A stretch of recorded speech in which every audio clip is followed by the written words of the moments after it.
Hey, salut à tous, c'est Adam Bros et bienvenue dans ce tout nouveau Pop Culture Time.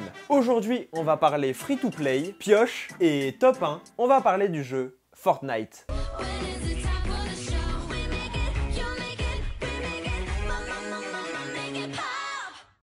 Fortnite est un jeu créé par Epic Games en accès anticipé depuis le 25 juillet 2017. Il s'agit d'un jeu de tir à la troisième personne dont le mode le plus populaire est le mode Battle Royale. Le Battle Royale, c'est un peu le même principe qu'Hunger Games, c'est-à-dire que tout le monde s'affronte entre eux et le dernier survivant est le gagnant. Bref, le développement du jeu commence véritablement en 2011 après le Spike Video Game Awards. À cet événement, Donald Mustard, qui est alors directeur créatif pour Epic Games, annonce la sortie prochaine d'un jeu appelé Fortnite.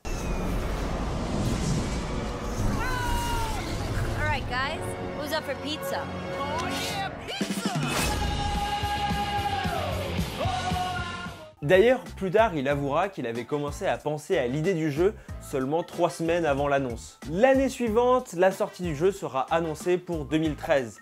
Puis repoussé une première fois, puis une seconde, etc. D'ailleurs, à sa sortie en juillet 2017, Fortnite n'était pas un Battle Royale. Il y avait seulement un mode d'aventure où il fallait combattre des zombies et protéger la Terre. Seulement, durant l'été, un nouveau jeu commence à exploser tous les scores. Et il s'agit de PUBG, qui est un pur Battle Royale. Fortnite décide donc de s'en inspirer et sort un mode de jeu du même type en septembre. Et oui, le mode de jeu auquel s'adonnent quasiment tous les gamers a été créé en 8 semaines, en grande partie. Ce qui représente pas beaucoup au cas où. Le problème, c'est que lorsque le nouveau mode de jeu Battle Royale sort en septembre, Fortnite ne possède pas assez de joueurs pour vraiment le faire tourner, puisqu'il faut minimum 100 joueurs à chaque partie. Au bout de 2 semaines, le jeu deviendra donc un free-to-play pour attirer les gens. Aussi, ne possédant aucune promotion conventionnelle puisque le jeu est un peu sorti à l'arrache, Fortnite décide donc d'utiliser les youtubeurs. En ce moment, c'est la mode du Battle Royale, ça cartonne. Eh bien, sachez que Fortnite vient de sortir son mode Battle Royale et c'est gratuit.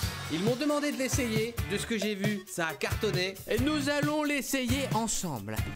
Alright. Et depuis, c'est un succès fou. Le jeu explose tous les records d'affluence. Depuis décembre, au moins 40 millions de joueurs auraient au moins essayé le jeu. Et en mars, ce dernier aurait rapporté plus de 126 millions de dollars. Mais alors, comment c'est possible pour un jeu gratuit de rapporter autant? En fait, une partie de Fortnite est basée sur les microtransactions.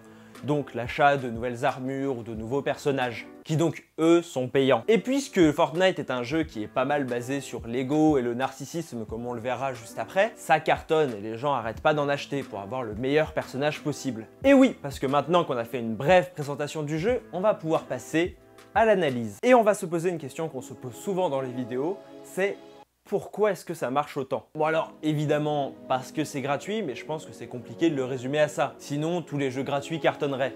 Et c'est pas le cas. En fait, je trouve que Fortnite a un côté narcissique qui doit plaire énormément aux joueurs. Et c'est pas forcément une critique négative, mais c'est vrai que c'est un jeu qui développe pas mal le culte de soi. Et cette idée du chacun pour soi s'inscrit parfaitement dans notre société où on veut le plus d'attention possible. Et moi le premier, hein, sinon j'aurais pas fait une chaîne YouTube qui porte mon nom et où je me mets en scène. Et je jouerai pas à Fortnite. Mais typiquement, j'ai jamais vu un jeu vidéo apparaître autant en story Snapchat ou Instagram et même sur YouTube. Et c'est notamment dû au top 1. Faire top 1, sans l'aide d'aucun copain, sans la puissance d'un forain, ni le charisme d'un vilain.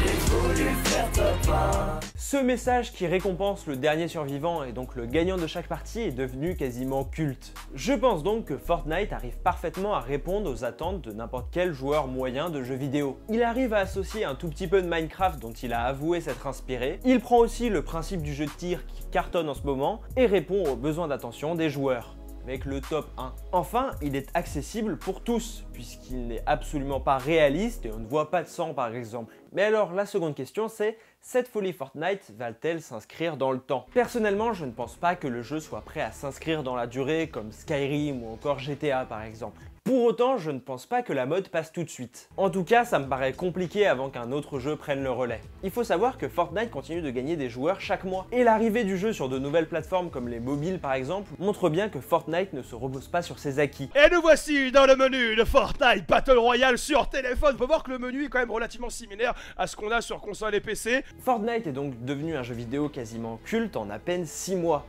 Qui est assez exceptionnel. On le retrouve absolument partout sur YouTube ou même sur des terrains de foot avec Griezmann qui arrête pas de faire la célébration. Mais la troisième et surtout la question la plus importante, c'est et vous alors? Vous pensez quoi de Fortnite? Est-ce que selon vous ça va s'inscrire dans le temps ou pas?